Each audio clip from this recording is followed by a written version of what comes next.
Ashamaa akkam jirtu daawwattoota keenya kan daawwachaa jirtan oduu qubeetii oduu sa'aatii kana kan isinitti himu ani beekanii taakkalaati. Jalqaba oduu biyya keessaanii galla. Baankiin Misooma Afrikaa Itoophiyaaf deeggarsa maallaqaa doolaara miliyoona 400 taasisuun himame. Sablee Lamuu waan itti dabaltu qabdi.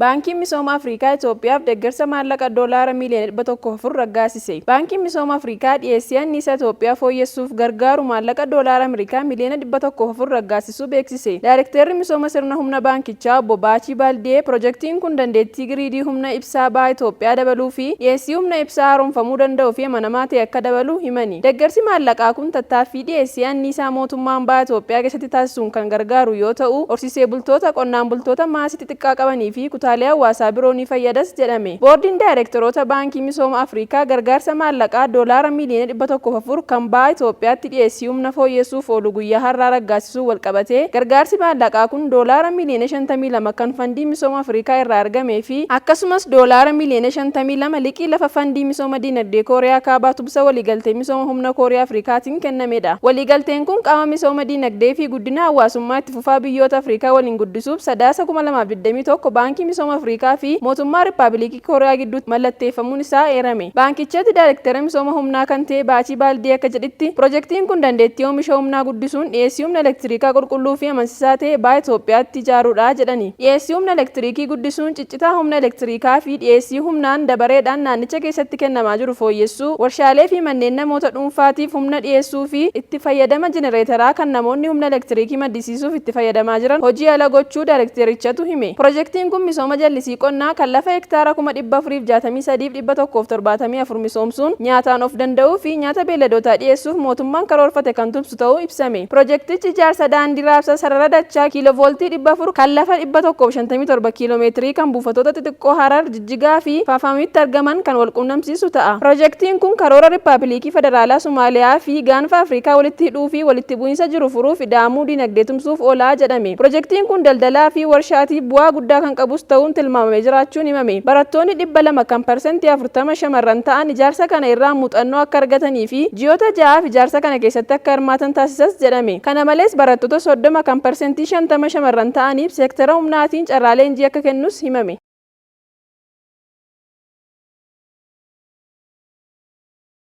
Baankiin Hojii Gamtaa Oromiyaa teekinooloojii liqaa dijitaalawaa michuu kanaan dura ture gara michuu 2O jedhamutti fooyyessuu isaa hime. Addisuu Muluu waan qindeeffate qaba.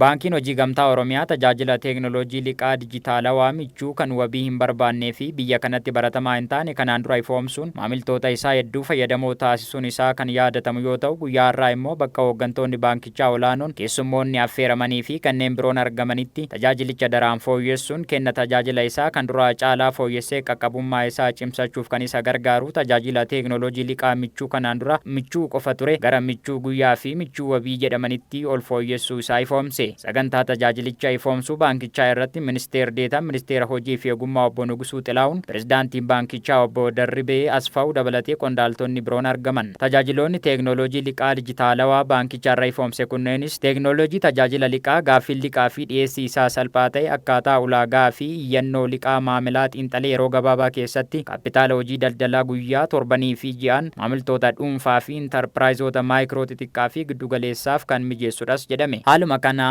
tajaajilli teekinooloojii dijitaalawaa liqaa michuun guyyaa tajaajila maamiltoota daldaltoota hojii bunaa fi shayii fi daldalaa kana fakkaatan dabalatee daldaltoota maayikiroo fi hojii daldalaa xixiqqaa irratti bobba'aniif kan qophaa'e akka ta'ee fi liqiin michuu guyyaan fedhii fi hanga kaapitaala hojii maamila kanneenii giddugala akka godhatee fi tajaajilichaan maamiltootaaf liqiin qarshii 2,000 hanga 15,000tti kan kennamu ta'uu himuun yeroon kaffaltii isaa immoo yeroo turtii torbee tokkoof kan kennamudhas jedhame. Maamilli tajaajila kana argachuufis ragaaleen isaa barbaachisan herreega baankii hojii gamtaa Oromiyaa qabaachuu, maamila hojii daldalaa irra jiru ta'uu, bilbila ismaartii Androidiin isaa 5 fi isaa ol ta'e qabaachuuf akka ta'antu ifoome. Tajaajilli teekinooloojii liqaa dijitaalawaa michuu wabiin immoo maamiltoota dhuunfaa fi dhaabbilee daldalaa maayikiroo xixiqqaa fi giddugaleessaa irratti bobba'aniif kan kennamu yoo ta'u, liqichis kaapitaala hojii daldala ji'aaf barbaachisu guutuuf akka kennamuu fi ji'a tokkotti tajaajilichaan maamilli liqaa hanga qarshii 100,000tti argachuu akka danda'utu himame. Ragaaleen tajaajilichaaf barbaachisanis herreega baankii hojii gamtaa Oromiyaa qabaachuu, waraqaa eenyummaa gandaa, eeyyama konkolaachisummaa fi paaspoortii haaromfame qabaachuu, hayyama daldala haaromfamee fi lakkoofsa addaa kaffalaa gibiraa qabaachuu, barreeffama hundeeffamaa fi dambii ittiin bulmaata dhaabbatichaa fi lakkoofsa addaa kaffalaa gibiraa hojii gaggeessaa dhaabbata dhuunfaa itti gaafatamummaan isaa murtaa'e, waldaalee hojii gamtaa, walta'iinsa adda addaa kanneen kana fakkaatan akkasumas bilbila ismaartii androodiin isaa 5 fi isaa ol ta'e qabaachuu akka barbaachisutu himame. Baankichi kiffiyyaa teeknooloojii faayinaansii waliin ta'uun tajaajila liqaa dijitaalawaa michuu guyyaa fi michuu wabii ifoomse kanaan kenna. Tajaajilaa fi dhaqqabummaa isaa daraan bal'isuun dhiyeessii kaapitaalaa hojiilee daldalaa maayikiroo xixiqqaa fi giddugaleessaa guddisuun kanneen daldala irratti bobba'an deeggaruun humneessuun cinatti carraalee hojii danuu uumuun dinagdee biyyaa keessatti shoora olaanaa akka bahatu kan dandeessisudhas jedhame. Baankiin hojii gamtaa Oromiyaa dorgomtummaa industirii baankii biyyaa keessatti qabu daraan cimsuun hojii hojjechaa jiru cinatti kalaqa teeknooloojii tajaajila baankii gama dijitaalawaatiin adda durummaa isaa daraan mirkaneessuu irratti kan argamu yoo ta'u, michuu teeknooloojii tajaajila liqaa dijitaalawaa kanaan dhaqqabummaa faayinaansii bal'aa uumuun naannolee adda addaa biyyattii keessatti qarshii biiliyoona 1.3 ol dhiyeessuun maamiltoota 100,000 ol fayyadamoo akka taasises waltajjii kanarratti ibsamee jira.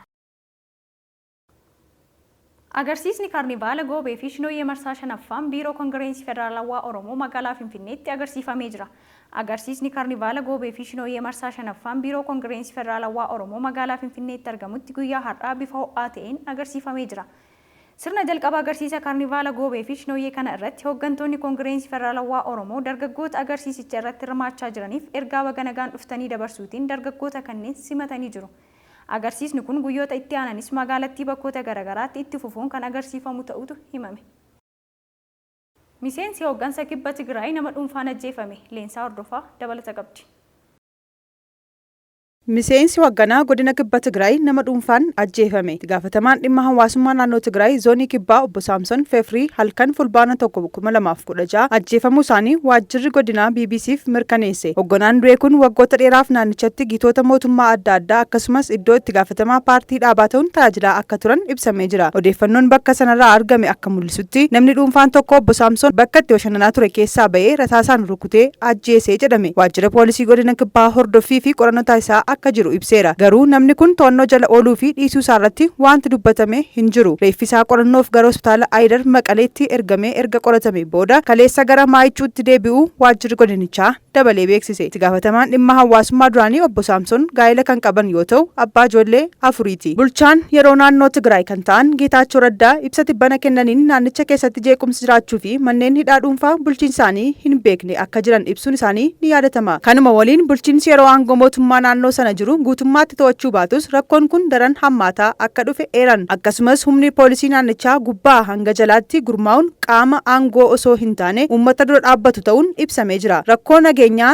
dadhabina siyaasaa jechuun kan ibsan obbo Geetaachoon namoota dhuunfaa gurmaa'an kanneen bulchiinsa yeroo laffisuuf hojjechaa jiru jechuun himatanii jiru. Akka qorannoo waajjira haqaa Tigraay geggeessetti manneen hidhaa mootummaan hin beekne Tigraay keessa jiru jechuun sabaa himaalee naannichaaf ibsanii turan. Namoota dhuunfaa sarbama mirga namoomaa keessatti hirmaatan to'annoo jala oolchaa jirra. Guyyoota itti aanan keessatti jumlaan mana hidhaatti ni galchinaa jechuun dubbatanii jiru obbo Geetaachoon. Hanqinni nageenya naannoo Tigraay hammaataa akka dhufe gabaafameera. Guyyoota muraasa dura godina kaaba lixa Tigraay aanaa Tsabalaa keessatti qonnaan bulaan ganna 35 tokko humnoota nageenyaatiin reebamee du'uu isaa maatiin isaa BBC'tti himanii turan.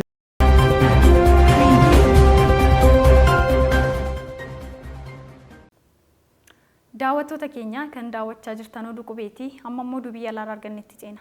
Balaa lolaa Liibiyaatti mudateen namoonni 20,000 ol du'uu akka malantu gabaafame. Rooba cimaa qilleensa makatee kutaa Liibiyaa gama bahaatti roobe hordofuun balaa lolaa cimaa mudateen hidhoonni naannichatti argaman gurguddoon lama diigamuu lubbuu namoota hedduu yoo darbu qabeenyi biyyattii hedduun balichaan manca'uun isaa gabaafamaa jira. Kantiibaan bulchiinsa magaalaa Deernaa fi naannoo balaan kun itti mudate akka jedhanitti lakkoofsi namoota balaa lolaa kanaan du'anii 18,000 haga 20 ta'uu mala jechuun tilmaaman. Kantiibaa Abdulmanaan Algaatii dhaabbata televezyiinii Al Arabiyaatti akka himanitti tilmaamni isaanii kun namoota bishaan hidhichaan diigamuun qe'ee isaanii irraa duguugee balleessee keessa jiraataa turan irratti kan hundaa'e ta'uu himan. Dhaabbanni biyyoota gamtoomanii gama isaaniitiin faalama bishaaniitti dhukkubni lammiilee biyyattii miidhuu malan yaaddoo biraa ta'uu hime. Balaa lolaa Liibiyaatti mudate kanaan ministeerri muummee Dr. Abiy Ahmed gadda isaanitti dhaga'ame ibsachuun isaanii ni yaadatama. Biyya Hindiitti weerara vaayirasii Neepaahii jedhamu hordofuun manneen barnootaa akka cufaman taasifame. Dabalata qabna.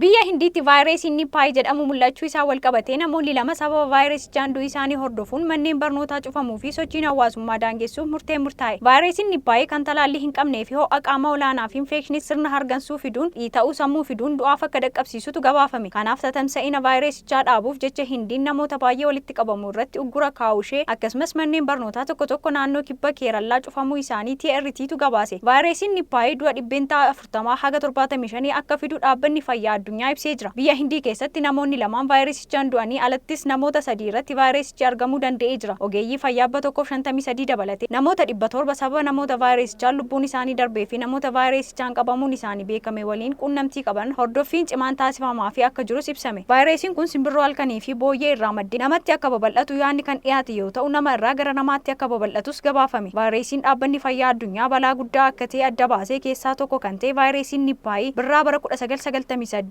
Maaleeziyaatti uumamee miidhaa qaqqabsiisuu isaa gabaasni kun yaadachiisee jira. Odeeffannoo ispoortiitiin ammoo Federeeshiniin Kubbaa Miilaa Oromiyaa dorgommii liigii olaanoo bara kanaa kilaboota 30 ramaddii A fi B'tti qooduun dorgomsiisuuf akka jiru beeksise. Federeeshiniin Kubbaa Miilaa Oromiyaa dorgommii liigii olaanoo bara kanaa jechuun bara 2016 kilaboota 30 bakka lamatti qooduun ramaddii A fi B'n haala kanaan dura irraa adda ta'een akka dorgomsiisuuf jiru hime.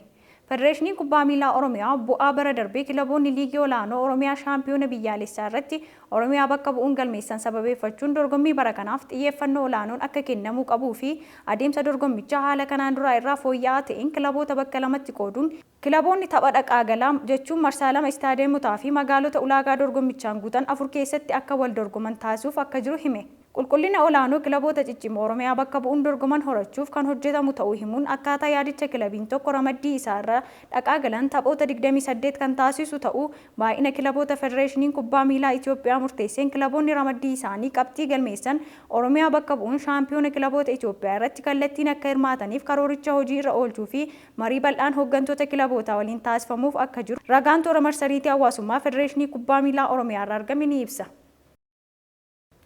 Egaan daawwattoota Qubee TV kan daawwachaa turtan oduu galgalaati. Oduu galgalaa waliin hambeekanii taakkalaan ture. Qophiileen qubee afaan biroon itti fufuu isaa waliin turtii gaarii. Gama koon nagaatti.